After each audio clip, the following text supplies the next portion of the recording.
അതുകൊണ്ട് 46 പേര് അത്ഭുതം ഉണ്ടെന്ന് എനിക്ക് തോന്നുന്നു. കെ.സി. വേണുഗോപാലിന് ഈ പിന്തുണ കിട്ടിയത് അത്ഭുതപ്പെടേണ്ടതില്ല. ഇപ്പോൾ GV ഹരിക്ക് ഉണ്ടായിരിക്കുന്ന ഈ അനുഭവം, അദ്ദേഹം MLA അല്ല എങ്കിൽ പോലും അദ്ദേഹം MLA ആയി തിരഞ്ഞെടുക്കപ്പെട്ടിരുന്നുവെങ്കിൽ, മത്സരിക്കാൻ അവസരം കിട്ടിയിരുന്നുവെങ്കിൽ, MLA ആയി തിരഞ്ഞെടുക്കപ്പെടുകയായിരുന്നുവെങ്കിൽ അദ്ദേഹവും KCക്ക് പിന്തുണ നൽകുമായിരുന്നുള്ളൂ. അദ്ദേഹം അതിന് പറഞ്ഞ കാര്യങ്ങളും താങ്കൾ കേട്ടുവല്ലോ. ഇത് തന്നെയാണല്ലോ ഈ MLA മാരുടെയും ഭാഗത്ത്. അവർക്ക് മത്സരിക്കാൻ സീറ്റ് നൽകിയതും അവർക്ക് ഇത്തവണ പണമില്ലാത്ത സമയത്ത് തെരഞ്ഞെടുപ്പ് പ്രചാരണത്തിന് സാമ്പത്തികം നൽകി സഹായിച്ചതും, നേരിട്ട് നൽകുക എന്നുള്ളതല്ല, അത് അറേഞ്ച് ചെയ്ത് സഹായിച്ചതും കെ.സി. വേണുഗോപാലാണ്. അതുകൊണ്ട് അദ്ദേഹത്തിന്റെ പേര് പറയുന്നു. അതായത് എന്ന് മാത്രമല്ല, അങ്ങനെ ചുരുക്കരുത് മഞ്ജു. ഞാൻ പറഞ്ഞതിന് അങ്ങനെ ഒരു അർത്ഥം മാത്രമല്ല. നോക്കൂ, അത് ഒരു കാരണങ്ങളിൽ ഒന്നാണ്. ഞാൻ പറയട്ടെ, അദ്ദേഹം സീറ്റ് കൊടുത്തു, അത് അങ്ങനെയല്ലോ. എത്രയോ കാലം സീറ്റില്ലാതെ ഈ രാഷ്ട്രീയ പ്രവർത്തനം നടത്തി. അങ്ങനെയല്ല, അങ്ങനെ പറയരുത്. അതൊരു തെറ്റായിട്ടൊരു ഫ്രെയിമിംഗ്. അങ്ങനെയാണെങ്കിൽ കെ.സി. മുഖ്യമന്ത്രിയായി വരികയാണെങ്കിൽ അതൊരു ജനകീയ മുഖ്യമന്ത്രിയല്ല, വിധേയരുടെ മുഖ്യമന്ത്രിയായി. ആലപ്പുഴയിൽ നിന്ന് ഞാൻ ചോദിക്കട്ടെ, ആലപ്പുഴയിൽ നിന്ന് നിരന്തരം കേന്ദ്രമന്ത്രിയായി, ഇവിടെ കേരളത്തിൽ മന്ത്രിയായി, കേരള MLA ആയി ജയിച്ചു വന്ന ഒരാളിനെ കുറിച്ചാണ് മഞ്ജുഷി പറഞ്ഞുകൊണ്ടിരിക്കുന്നത്. ശ്രീ സത്യൻ, മഞ്ജുഷയെ വളരെ ഇൻട്രസ്റ്റിംഗ് ആയിട്ടുള്ള ഒരു സിറ്റുവേഷൻ ആണ് ഇപ്പോൾ വന്നിരിക്കുന്നത്. ഇപ്പൊ നിലയിൽ 3 നേതാക്കന്മാരാണ് മുഖ്യമന്ത്രി സ്ഥാനത്തേക്ക് മത്സരിക്കുന്നത്. ഇതിൽ ആർക്കും യോഗ്യതയ്ക്ക് യാതൊരു കുറവുമില്ല എന്ന് നമുക്ക് കാണാൻ കഴിയും. ഇടതുപക്ഷത്തിൽ നിന്ന് വിഭിന്നമായിട്ട് ഒരു നേതാക്കളുടെ നിര തന്നെ കോൺഗ്രസിനുണ്ട് ഈ പ്രധാന സ്ഥാനത്തേക്ക് എത്താൻ എന്നുള്ളത് വളരെ ഇൻട്രസ്റ്റിംഗ് ആയ ഒരു ഫാക്ടറാണ്. അപ്പൊ അതിനകത്ത് കെ.സി. വേണുഗോപാലുണ്ട്, രമേശ് ചെന്നിത്തലയുണ്ട്, V.D. സതീശനുണ്ട്. നമ്മളിതിനകത്ത് നോക്കുമ്പോൾ നമുക്ക് കാണാൻ കഴിയുന്ന 1-2 രസകരമായ കാര്യങ്ങൾ. ഒന്ന്, ഈ മുൻകാലങ്ങളിൽ ഇതുപോലെ MLA അല്ലാത്ത ആന്റണിയെ 2 തവണ കൊണ്ടുവന്നിട്ടുണ്ട്, E.K. നായനാരെ 1 തവണ കൊണ്ടുവന്നിട്ടുണ്ട്. അങ്ങനെ പല സന്ദർഭങ്ങൾ ഉണ്ടായിട്ടുണ്ട്. അതുപോലെ തന്നെ പൊതുജന സമ്മർദ്ദം കൊണ്ട് VS-നെ തിരിച്ചു കൊണ്ടുവരേണ്ടി വന്ന സാഹചര്യങ്ങൾ ഉണ്ടായിട്ടുണ്ട്. ഇവിടെ നമ്മൾ നോക്കുന്ന 1-2 കാര്യങ്ങൾ. ഒന്ന്, ഇപ്പൊ നടക്കുന്ന ഒരു വലിയ കോമഡി ഷോ ആണ് തെരുവുകളിൽ നടക്കുന്നത്. കാരണം ഈ തെരുവുകളിൽ ജനം ഇറങ്ങി ഒരു നേതാവിന് വേണ്ടിയിട്ട് വലിയ പ്രഖ്യാപനങ്ങളൊന്നും ഉണ്ടാവില്ല. കോൺഗ്രസിൽ നടക്കുന്നതെല്ലാം സ്പോൺസേർഡ് ആണ് എന്ന് അത്യാവശ്യം ജനങ്ങൾക്കൊക്കെ അറിയാം.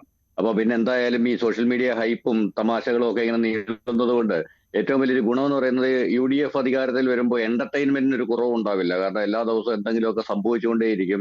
അതുകൊണ്ട് ഈവൻ വീട്ടിലെ സ്ത്രീകൾ പോലും സീരിയൽ ഉപേക്ഷിച്ച് വാർത്ത കാണുന്ന ഒരവസ്ഥ സംജാതമാകും എന്നൊക്കെയുള്ളത് ഈ UDF മുന്നോട്ട് വെക്കുന്ന എന്റർടൈൻമെന്റിന്റെ ഭാഗമാണ്. അപ്പൊ അതിന്റെ ഭാഗമായിട്ടുള്ള കുറച്ച് പരിപാടികളാണ് ഇവിടെ നടക്കുന്നത്. നമ്മൾ 2-3 കാര്യങ്ങൾ ഔദ്യോഗികമായി പരിശോധിച്ചു കഴിഞ്ഞാൽ, നമ്മൾക്ക് MLA മാരെയാണ് നമ്മൾ തിരഞ്ഞെടുക്കുന്നത്. നമ്മൾ മുഖ്യമന്ത്രിയല്ല. വോട്ടർ എന്ന നിലയിൽ നമ്മൾ മുഖ്യമന്ത്രിയല്ല തിരഞ്ഞെടുക്കുന്നത്. നമ്മൾ MLA മാരെ തിരഞ്ഞെടുക്കുന്നു. MLA മാരുടെ സംഘം അവരുടെ നിയമസഭാ കക്ഷി നേതാവിനെ തിരഞ്ഞെടുക്കുന്നു എന്നാണ് പൊതുവെയുള്ള പ്രോസസ്സ്.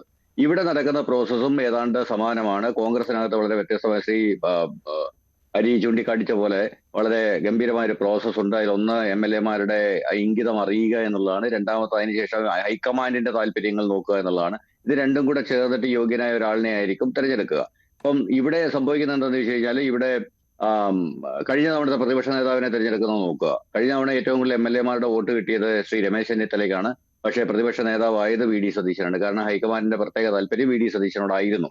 അതുകൊണ്ട് രമേശ് ചെന്നിത്തല A ഗ്രൂപ്പും I ഗ്രൂപ്പും ഒന്നിച്ചു നിന്ന് രമേശ് ചെന്നിത്തലയ്ക്ക് പിന്തുണ കൊടുത്തെങ്കിലും കുറഞ്ഞ MLA മാരുടെ വോട്ട് കിട്ടിയ V.D. സതീശനാണ് പ്രതിപക്ഷ നേതാവായത് എന്ന് ഓർക്കണം. അപ്പൊ നമ്മളിവിടെ മനസ്സിലാക്കേണ്ട 1-2 കാര്യങ്ങൾ ശരിയാണ്. സംഘടനാ തലത്തില് കെ.സി. വേണുഗോപാൽ വഹിക്കുന്ന ഒരു പങ്കും, അതിനകത്ത് കേരളത്തിലെ കോൺഗ്രസിന് അദ്ദേഹത്തിനുള്ള താല്പര്യവും, അല്ലെങ്കിൽ കോൺഗ്രസിലെ വിവിധ നേതാക്കൾക്ക് അദ്ദേഹത്തോടുള്ള താല്പര്യവും വളരെ ക്ലിയർ ആണ് ഇവിടെ. എന്ന് മാത്രവുമല്ല, സീറ്റ് നിർണയത്തിൽ ഏറ്റവും വലിയ പങ്ക് വഹിച്ചത് കെ.സി.യാണ്. കെ.സിക്ക് താല്പര്യമുള്ള, കെ.സിക്ക് ഇഷ്ടമുള്ള, അല്ലെങ്കിൽ വിജയിക്കാൻ സാധ്യതയുള്ള ആൾക്കാരുടെ ഒരു സംഭവം തന്നെയാണ് ഇവിടെ മുന്നോട്ട് വെച്ചത്. അപ്പൊ അതുകൊണ്ട് തന്നെ ഈ MLA മാരുടെ പിന്തുണ സ്വാഭാവികമായിട്ടും കെ.സിക്ക് പോകുന്നതിൽ അത്ഭുതപ്പെടാനൊന്നുമില്ല വലിയൊരു വിഭാഗം. പിന്നെ രണ്ടാമത്, കോൺഗ്രസിന്റെ ഒരു പൊതു സ്വഭാവം അനുസരിച്ച് അധികാരം എവിടെ കേന്ദ്രീകരിക്കുന്നുവോ അങ്ങോട്ടാണ് ഈ ആൾക്കാരെല്ലാം പൊതുവെ നിൽക്കാറ്. അപ്പൊ അതിന്റെ ഫലമായിട്ട് ആൾക്കാർ അങ്ങോട്ട് നിൽക്കുന്നുണ്ട് എന്നുള്ളതും മറ്റൊരു സംഭവമാണ്. പക്ഷെ എനിക്ക് തോന്നുന്നത് ഇതിനകത്ത് ഏറ്റവും കൂടുതൽ പരിഗണിക്കേണ്ട സംഗതികളിൽ ഒന്ന്, സീനിയോറിറ്റി ഒരു വലിയ ഘടകമാണ്. സീനിയോറിറ്റിയും പെർഫോമൻസും പ്രവർത്തന പരിചയവും ഒക്കെ കണക്കിലെടുത്തു കഴിഞ്ഞാൽ എനിക്ക് തോന്നുന്നു ഒരു പക്ഷേ കേരളത്തിലെ ഒരു കോൺഗ്രസിന്റെ നേച്ചറിനും പറ്റിയ ഒരാള് ഒരുപക്ഷെ രമേശ് ചെന്നിത്തലയായിരിക്കുമെന്നാണ് എനിക്ക് തോന്നുന്നത്. അദ്ദേഹത്തിന് എത്ര MLA മാരുടെ പിന്തുണ ഉണ്ട് എന്ന് എനിക്കിപ്പോ കൃത്യമായിട്ട് അറിയില്ല.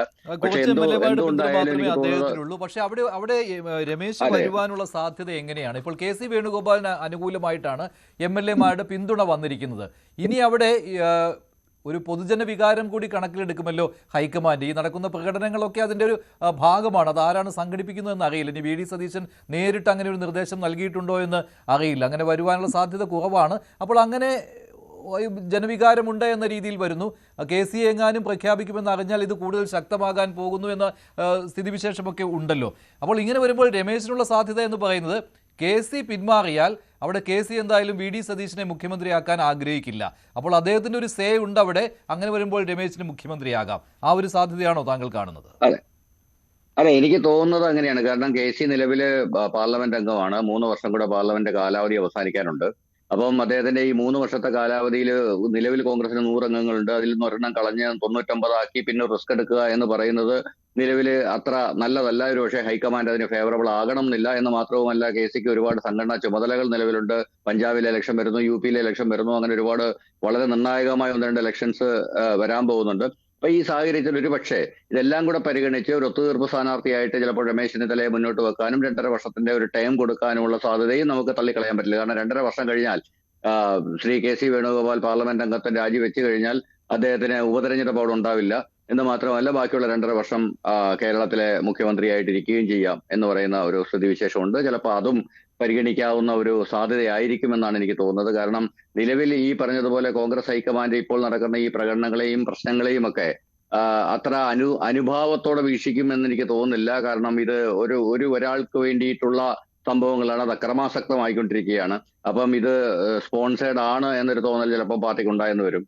അപ്പൊ അങ്ങനെ വന്നു കഴിഞ്ഞാൽ സ്വാഭാവികമായിട്ടും അവര് അത്തരമൊരു സമ്മർദ്ദ തന്ത്രത്തിനോട് അനുകൂലമായി പ്രതികരിച്ചു കൊള്ളണമെന്നില്ല എന്നാണ് എന്റെ തോന്നൽ. ഇതിനു മുൻപും അങ്ങനെ ഉള്ളതാണ്. ഹൈക്കമാൻഡിനെ ഇത് VD സതീശന്റെ ആളുകൾ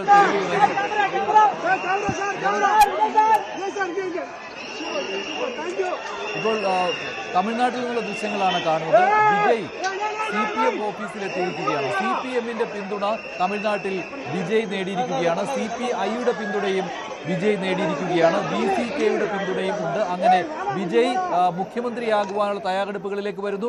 വിജയ്ക്ക് കേവല ഭൂരിപക്ഷം തെളിയിക്കുവാനുള്ള അവസരം ആയി വരികയാണ്. 5 പേരുടെ പിന്തുണ നേരത്തെ കോൺഗ്രസിന്റെ ഭാഗത്തു നിന്നുണ്ടായിരുന്നു. 2 CPI, 2 CPM, 2 VCK. അങ്ങനെ കേവല ഭൂരിപക്ഷത്തിന് ആവശ്യമായ 118ലേക്ക് വിജയുടെ പാർട്ടിയായ TVK എത്തിയിരിക്കുകയാണ്. ഇനി വിജയെ മുഖ്യമന്ത്രിയാകുന്നതിൽ നിന്ന് ഗവർണറെ കണ്ടതിന് ശേഷം ലോക് ഭവനിൽ പോയി ഗവർണറെ കണ്ടതിന് ശേഷമാണ് വിജയ് CPM ഓഫീസിൽ എത്തിയിരിക്കുന്നത്. എന്തായാലും വിജയ് മുഖ്യമന്ത്രിയായി സത്യപ്രതിജ്ഞ ചെയ്യാൻ ഇനി ദിവസങ്ങൾ മാത്രമേ ബാക്കിയുള്ളൂ. ഗവർണറെ 3-ാം തവണയാണ് വിജയ് സന്ദർശിച്ചത്. കഴിഞ്ഞ 2 ദിവസങ്ങളിലും വിജയെ കണ്ടപ്പോൾ ഗവർണർ പറഞ്ഞത് കേവല ഭൂരിപക്ഷം ഉറപ്പിക്കുന്നതിനുള്ള തെളിവുകൾ വേണം എന്നുള്ളതാണ്. 112 പേരുടെ പിന്തുണ ഉറപ്പിക്കുവാനേ വിജയ്ക്ക് സാധിച്ചിരുന്നുള്ളൂ. കോൺഗ്രസിന്റെ മാത്രം പിന്തുണയാണ് ഉണ്ടായിരുന്നത്. പക്ഷേ അതിനുശേഷം ഇപ്പോൾ പിന്തുണയുടെ കാര്യത്തിൽ കേവല ഭൂരിപക്ഷത്തിലേക്ക് വന്നിരിക്കുകയാണ് വിജയ്. അതിനാൽ തന്നെ തമിഴ്നാടിന്റെ അടുത്ത മുഖ്യമന്ത്രിയായി വിജയ് സത്യപ്രതിജ്ഞ ചെയ്യും. വിജയെ ഗവർണർ ക്ഷണിക്കും. ലോക് ഭവനിലെത്തി ഗവർണറെ കാണുകയും ചെയ്തു വിജയ്. ഇത്തവണ പിന്തുണ ഉറപ്പിച്ചതിന് ശേഷമാണ് ഗവർണറെ വിജയ് കണ്ടത്. അങ്ങനെ തമിഴ്നാട്ടിലെ രാഷ്ട്രീയ നാടകങ്ങൾക്ക് അന്ത്യം ഉണ്ടാകാൻ പോവുകയാണ്. ഇടയ്ക്ക് DMKയും അണ്ണാ DMKയും ചേർന്ന് ഒരു സഖ്യമുണ്ടാക്കുമോ എന്നുള്ള അഭ്യൂഹങ്ങൾ വരെ ശക്തമായിരുന്നു തമിഴ്നാട്ടിൽ. പക്ഷേ അതിലേക്കൊന്നും കാര്യങ്ങൾ നീങ്ങിയില്ല. TVKയ്ക്ക് കേവല ഭൂരിപക്ഷത്തിന് ആവശ്യമായ അംഗസംഖ്യ ഉണ്ടാകാൻ പോവുകയാണ്. അങ്ങനെ വിജയ് തമിഴ്നാടിന്റെ മുഖ്യമന്ത്രിയാകാൻ പോകുന്നു. നാടകീയമായ സംഭവ വികാസങ്ങൾക്ക് ശേഷമാണ് വിജയ് കേവല ഭൂരിപക്ഷത്തിന് ആവശ്യമായ അംഗസംഖ്യ തികച്ചിരിക്കുന്നത്. ഇതിനിടയിൽ കോൺഗ്രസും DMKയും തമ്മിലുള്ള ബന്ധം വഷളാകുകയും ചെയ്തു. DMK ലോക്സഭയിൽ കോൺഗ്രസുമായുള്ള ബന്ധം വിച്ഛേദിക്കുന്നതിന് വേണ്ടി കത്ത് നൽകുകയും ചെയ്തു. അങ്ങനെ ഇന്ത്യ സഖ്യത്തിലും വിള്ളലുകൾ വീണിരിക്കുകയാണ്. അതിനിടെയാണ് ഇപ്പോൾ വിജയ്ക്ക് കേവല ഭൂരിപക്ഷം തികയ്ക്കുവാനുള്ള അവസരം കിട്ടിയിരിക്കുന്നത്.